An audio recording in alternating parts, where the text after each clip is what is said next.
Merci Monsieur le Président, Madame la Ministre, Monsieur le Ministre, mes chers collègues. Le 9 novembre 2022, le Président de la République a annoncé la fin de l'opération Barkhane, près de 10 ans après le déploiement de l'armée française au Mali. 10 ans de présence au Sahel et un seul vote du Parlement en 2013. Depuis, malgré les évolutions militaires considérables qu'ont connues les différentes opérations au Sahel, pas une seule fois, le Parlement n'a pu exprimer son avis. Toutefois, les décisions ont été prises de manière unilatérale au sommet de l'État, même si vous nous avez fait la grâce d'un débat sur la possibilité d'un retrait français du Mali en février 2022, et que vous nous faites la grâce de celui-ci. La politique africaine de la France demeure une chasse gardée du pouvoir exécutif. Cela n'est pas gage d'efficacité, puisqu'il est délicat de trouver une quelconque satisfaction au bilan de la décennie écoulée, qu'on s'en réjouisse ou qu'on le déplore, force est de constater que jamais la position de la France en Afrique n'a paru si précaire. En préambule, quel bilan pouvons-nous tirer de l'opération Barkhane ? Je voudrais tout d'abord, au nom du groupe écologiste, renouveler mes pensées pour les 59 militaires morts au Sahel depuis 2013, leurs familles et leurs proches. La reconnaissance de la nation est éternelle. Nos forces armées se sont déployées au Mali en 2013, avec pour objectif d'empêcher une progression de la menace djihadiste. Si pour Emmanuel Macron, l'opération Barkhane n'est pas un échec, nous pouvons tous ici convenir du fait que la menace djihadiste est loin d'être éradiquée. Alors que les djihadistes avaient reculé en 2014, ils sont aujourd'hui bien présents dans le nord et le centre du Mali, mais aussi au Burkina Faso, au Niger ou encore en Côte d'Ivoire. Les situations politiques des pays concernés par l'opération Barkhane sont préoccupantes. Après plusieurs coups d'État récents, le Mali et le Burkina Faso sont aujourd'hui sous l'emprise de juntes militaires. Nous le craignons, sans solution politique pérenne, les opérations militaires ont peu de chances d'aboutir à une situation stable. Depuis notre retrait du Mali en 2022 et du Burkina Faso en 2023, les djihadistes s'engouffrent dans le vide laissé par nos forces armées. L'opération Barkhane montre clairement les limites d'une intervention extérieure purement militaire sans aucune vision de sortie de crise.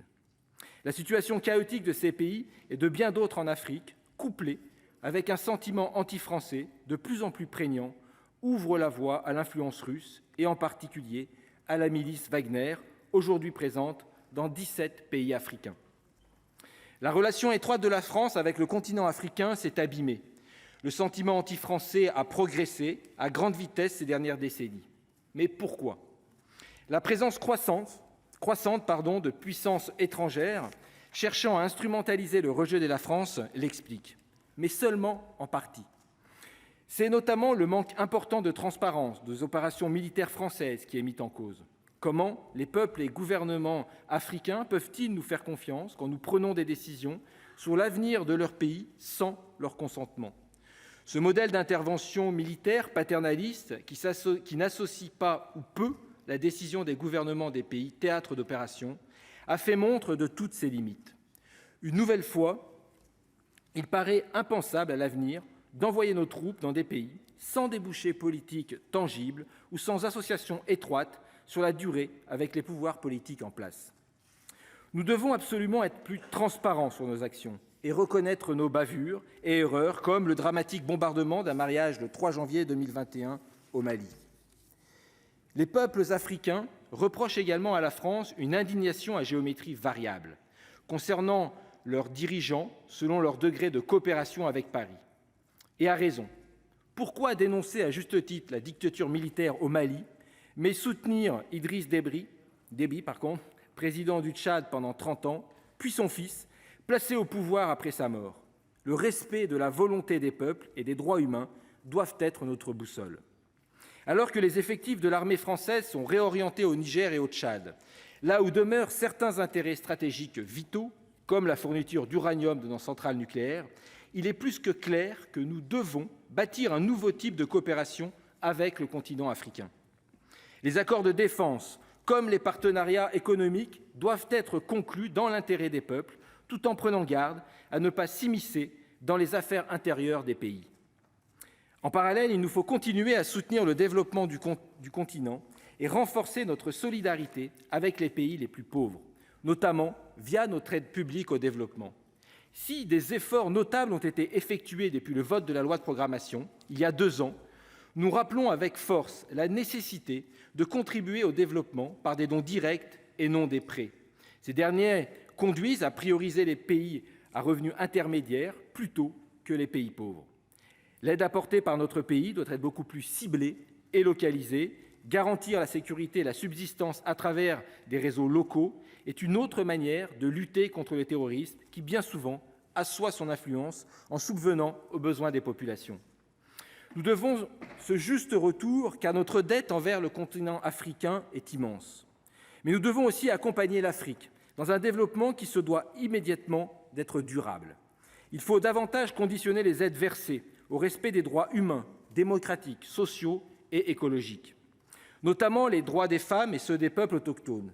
Nous me demandons enfin que l'aide si opportunément accordée aux réfugiés ukrainiens sur notre sol intègre nos comptes sociaux et ne soit plus comptabilisée comme un effort d'aide publique au développement.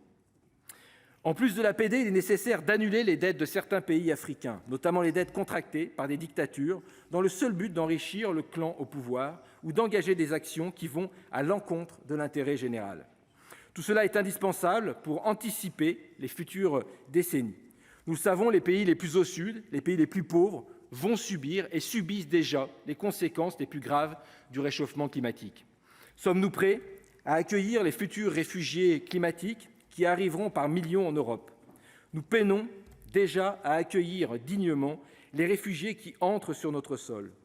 Durcir les politiques migratoires déjà en vigueur ne sera d'aucun secours face à de tels mouvements de population. Allons-nous continuer à laisser des entreprises françaises mener des projets climaticides, comme le nouvel oléoduc de Total en Ouganda ou en Tanzanie, qui émettra 379 millions de tonnes équivalent CO2 en 25 ans, soit 216 millions de liaisons aériennes Paris-New York. Les scientifiques sont pourtant clairs, si l'on veut atteindre zéro émission nette en 2050, plus aucun projet fossile n'est possible. En plus du risque climatique avéré, les ONG dénoncent déjà plusieurs cas de violation des droits humains de Total en Ouganda et en Tanzanie. Cela me fait dire qu'il est plus que temps de renforcer l'application de la loi sur le devoir de vigilance des entreprises de 2017, voire de muscler en transformant le devoir de vigilance en obligation de vigilance avec une responsabilité accrue des entreprises et des opérateurs publics intervenant à l'étranger. Monsieur le ministre, mes chers collègues, nous sommes tous d'accord sur le constat. La politique africaine de la France est à un tournant. L'occasion d'adopter une toute autre attitude vis-à-vis des peuples africains et de faire primer le respect mutuel, la coopération, pour accompagner le développement social et écologique du continent africain. Merci. Merci, Monsieur le Président. La parole est maintenant